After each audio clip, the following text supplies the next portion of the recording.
What's up guys? Kamusta na po kayo lahat dyan? Another day, another unboxing na naman po. Finally guys, na-receive ko na po yung product mula sa TikTok at gusto ko pong i-share sa inyo to guys at i-unbox po natin ito guys.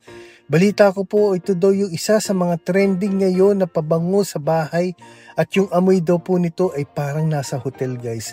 So yan guys, binubuksan ko na po yung box at ito po yung laman guys.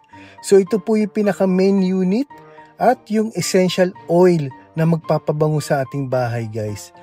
So mamaya guys, magta-try tayo ng isa dito sa mga essential oil at i-discover natin kung kaya ba talaga pabanguhin ang ating bahay. Kung makikita nyo guys, tinatanggal ko na po sa box yung pinaka-unit po natin.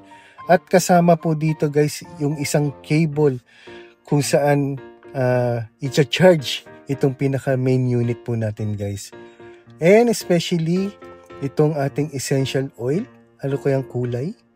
Yan, isang pink. At hindi natin alam kung gaano kabango ito guys. Kaya mamaya i-discover po natin ito guys. So tara guys, wag na po natin patagalin ito at i-install na po natin ang ating essential oil dito po sa ating pinaka main unit guys. Kung nakikita nyo po guys, piniprepare ko na po yung ating unit at tinanggal ko na po yung pinaka sticker niya doon sa pinaka top niya guys. At ito guys, yung napili nating color. Grabe guys, nung naamoy ko, sobrang bango niya talaga guys. So yan na nga guys, kung makikita nyo po, ini-install na natin siya isa-isa. At ipinasok na rin po natin itong straw like na ito dito po sa ating pink bottle. At pagkatapos po nun, ipapasok na rin natin itong pink bottle na to dito sa pinaka main unit po natin guys.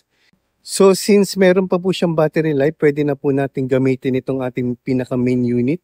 So nung pinindot ko guys, yun, lumabas po yung different color niya guys, yung LED niya.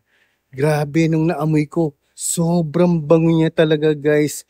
Kaya sobrang trending nito sa TikTok guys.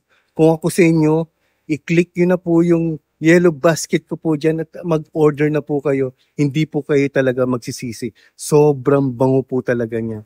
At pwede po itong ikabit sa wall guys ha. Kaya ito, kinabit ko po siya sa wall na malapit po sa pinto para po pagpasok, amoy po kagad ang bango niya.